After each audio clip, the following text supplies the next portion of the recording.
Isang mapagpalang umaga sa ating lahat, mga kapatid ko kay Kristo. Isang kagalakan na muli tayo ay makapagbulay-bulay mula sa The Solid Rock Morning Devotion upang sambahin ang ating Panginoong Hesukristo sa umagang ito. Sa minutong pagbubulay-bulay ng mga salita ng Panginoon upang papurihan at sambahin ang ating Panginoong Hesukristo. Kaligtasan. Kaligtasan saan? Ang mabuting balita ng Diyos o the good news, the God good news. Ano bang kaligtasan ito? Paano ba ang isang tao ay maligtas?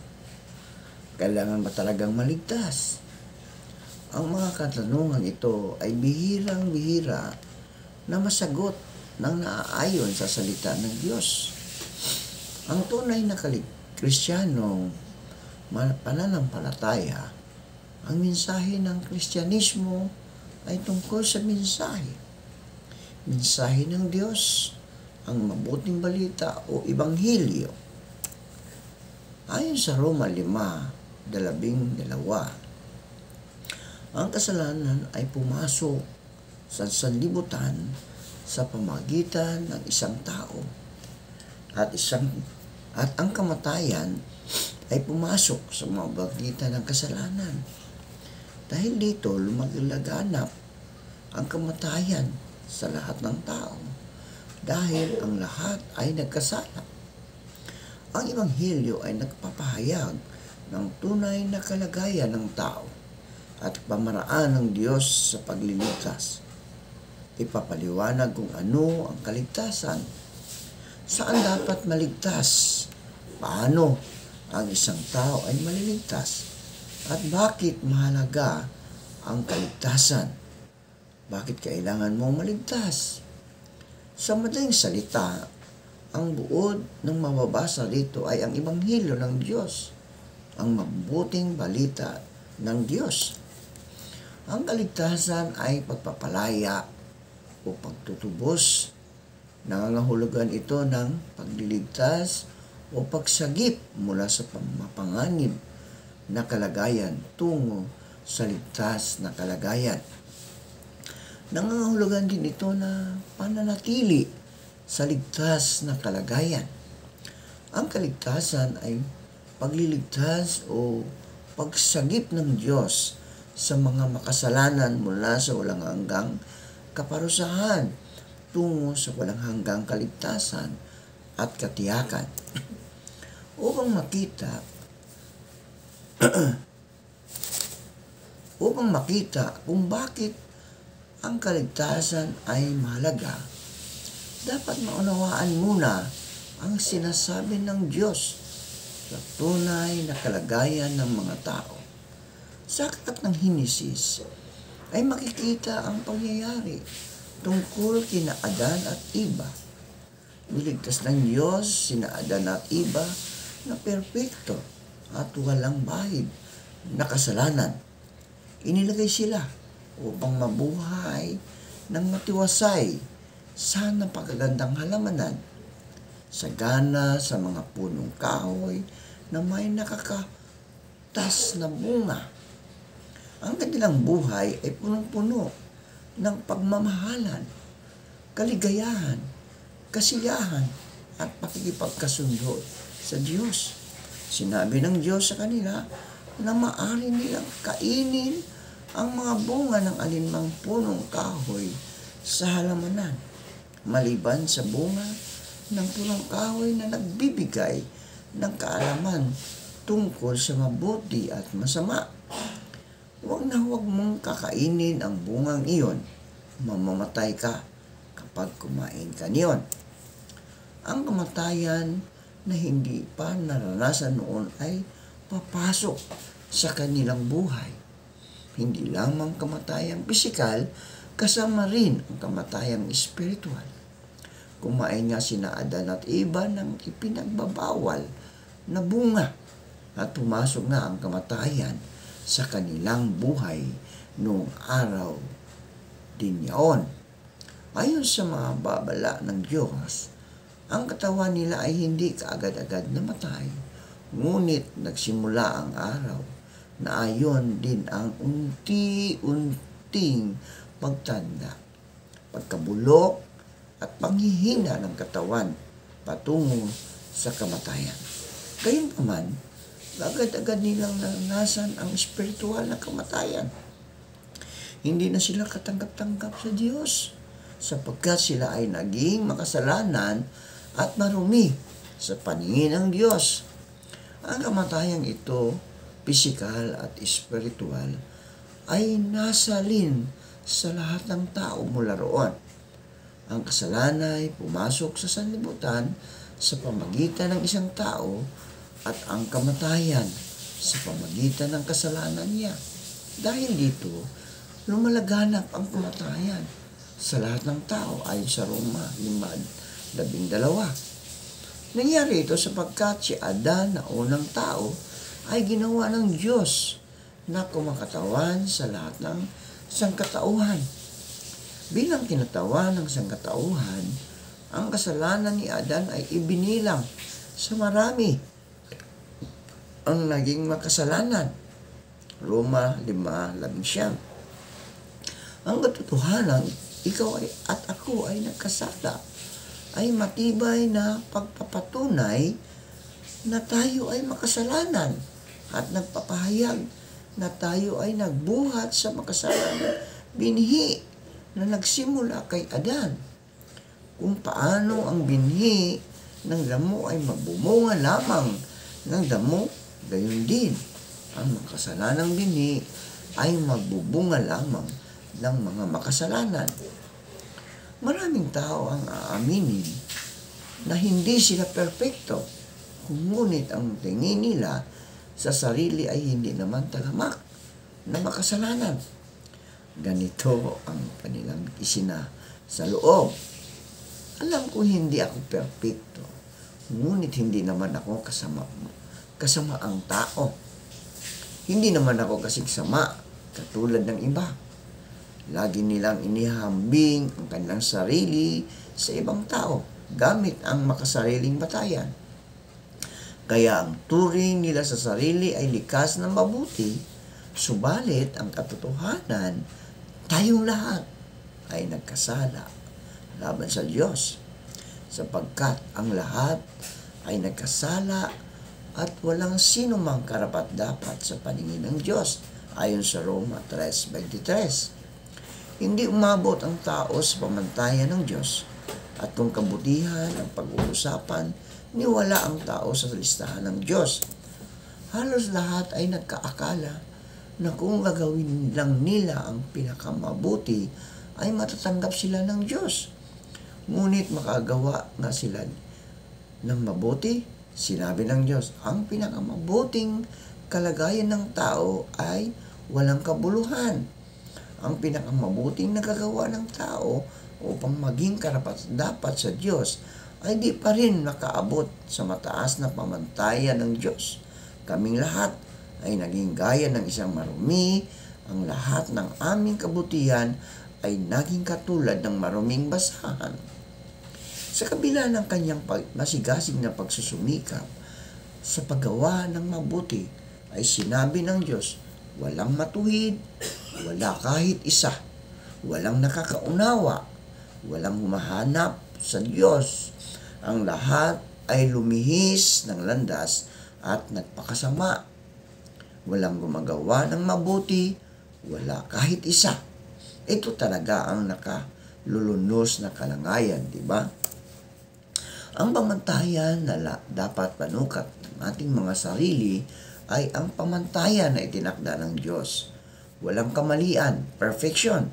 At kung tayo ay dapat sa sarili, aaminin natin na tayo ay hindi perfecto, ang sabi ng Panginoong Hesus, ibigin mo ang Panginoon mong Diyos ng buong puso, ng buong kaluluwa, at ng buong pag-iisip.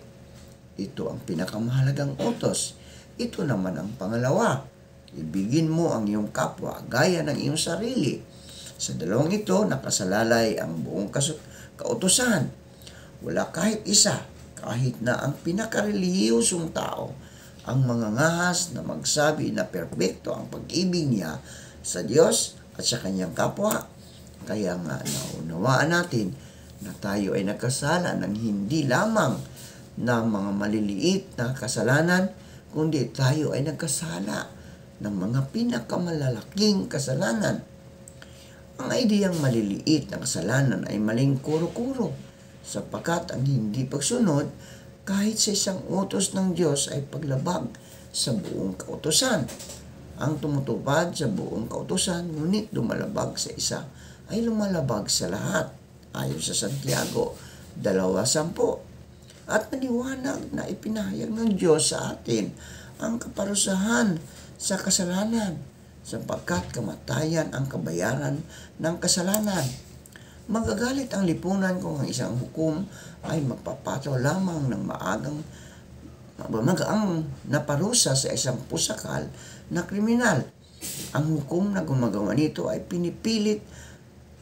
pinililipit ang katarungan. Siya ay hindi makatarungang hukom.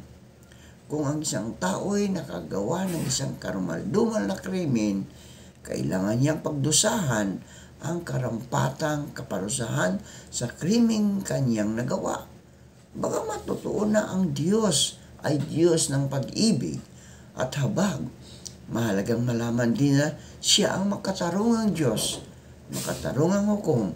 Ipinakilala ng Diyos ang kanyang sarili na Panginoon, isang Diyos na puspos ng kahabagan at mapagpala, hindi magagalitin at sagana sa pag-ibig at katapatan, na nag-iingat ng wagas na pag-ibig para sa libu-libong nagpapatawad ng kasamaan, ng pagsuway at ng kasalanan. Ngunit sa anumang paraan ay hindi ituturing na walang sala ang may sala, at walang Diyos liban sa akin, isang matuwid at tagapagligtas, upang ang Diyos ay makapagligtas ng makasalanan na hindi nalalabag sa kanyang katarungan.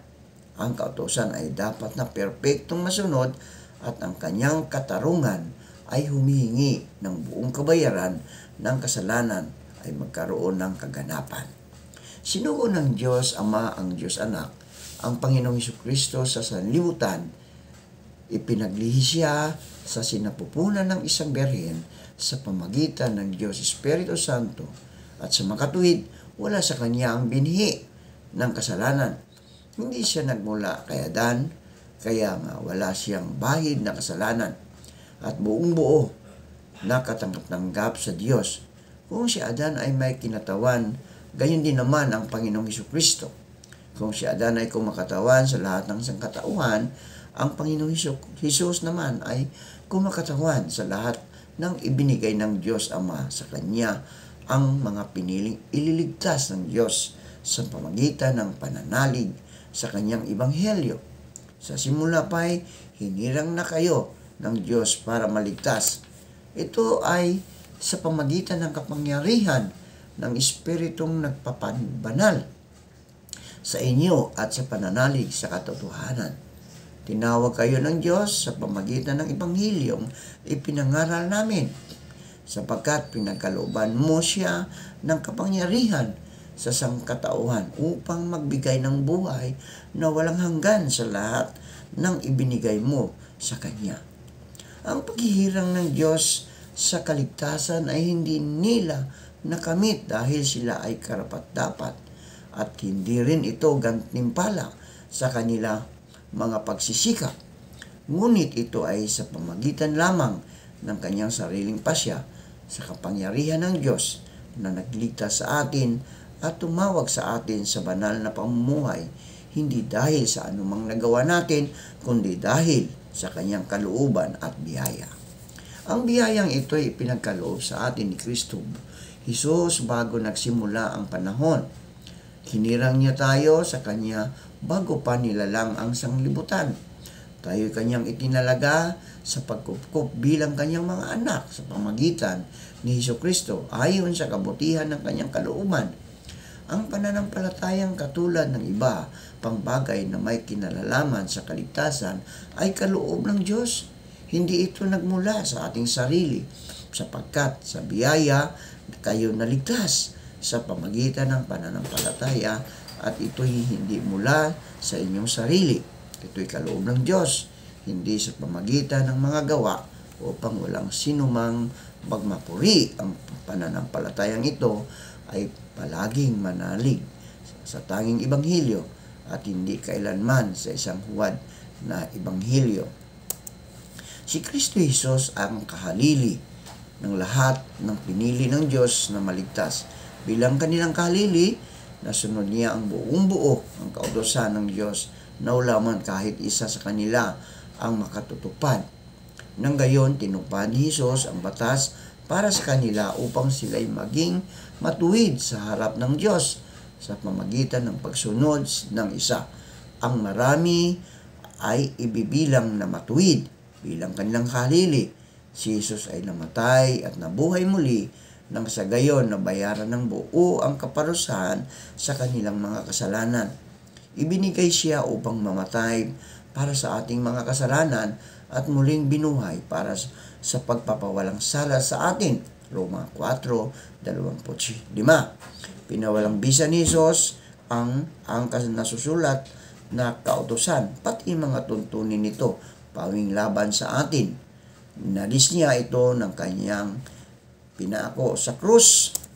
Itinuturo ng salita ng Diyos na ang lahat ng mga kasalanan ng kanyang hinirang ay ibinilang sa kanya, at ang kanya naman kabanalan o pagiging matuwid ay ibinilang sa kanila.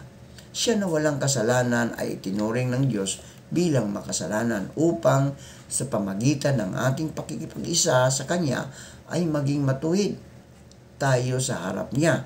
Ang pagbibilang ng kabanalan ni Kristo sa kanyang hinirang ay tanging paraan lamang ng Diyos upang siya ay manatiling matuwid at mapawalang sala ang mga makasalanan. Ginawa niya yun upang ipakita sa kasalukuyang panahon ang kanyang katarungan na siya ay matuwid at nagpapawalang sala sa taong may pananampalataya kay Jesus. Ang paniniwalang bagamat maraming daan, lahat naman ay patungo sa isang Diyos, ay isang malaking kasinungalingan na patuloy na nakapanlinlang ng marami. Hindi lamang nagkakaiba sila ng paniniwala tungkol sa Diyos at kaligtasan, kundi kadalasan ay magkakasalungat pa sila ng paniniwala. Kung paanong maraming maling sagot ang maibibigay sa 2+2, isa lamang ang tamang sagot. Gayon din naman, maraming huwad na Diyos at maraming huwad na Kristo sa ngalan ng relihiyon. Ngunit mayroon lamang iisang tunay na Diyos at iisang tunay na Kristo. Kung ano ang paniniwala mo tungkol sa Diyos at tungkol kay Hesukristo ay magpapakita kung ikaw ay naniwala sa tunay o sa isa sa maraming huwad na hindi nakakapagliligtas. Nagbabala ang Diyos na marami ang dumadalangin sa mga Diyos na hindi nakapagliligtas. Iisa lamang ang daan papunta sa Diyos. Sinabi ni Jesus, "Ako ang daan, ang katotohanan at ang buhay. Walang makakapunta sa Ama kundi sa pamagitan ko." Ang mga reliyon, pati na ang itinuturing na Kristiyano ay nagtuturo na alam nila kung ano ang dapat gawin ng tao upang maging karapat-dapat sa Diyos. Ngunit ang masasabi natin ngayon din ay ang kanilang mga itinuturo tungkol sa kaligtasan ay pawang kamalian, sapagkat itinuturo nila na dapat may gawin ang tao upang maligtas o manatiling ligtas. Ito ang palatandaan ng isang falsipikadong ibanghilyo. Hindi tinuturo ng Biblia na hindi na kailangan ang pagsunod, na ang isang tao ay basta na lang maniwala kay Kristo at mamuhay na kung ano ang ibig niya. Ang pagsunod ay napakahalaga sa buhay ng isang naligtas na, ngunit hindi ang pagsunod ang nakapagligtas sa kanya, kundi o nakapagpanatili sa kanyang kaligtasan. Manalangin tayo. Salamat, Panginoon, sa panibagong araw at buhay. Inialay po namin sa inyo ang buong araw na ito at ang aming pamilya. gabayan at patnubayan niyo po kami sa araw na ito at ilayo sa anumang kapahamakan. Sa ngalan ng Ama at ng Anak at ng Banal na Espiritu Santo. Amen.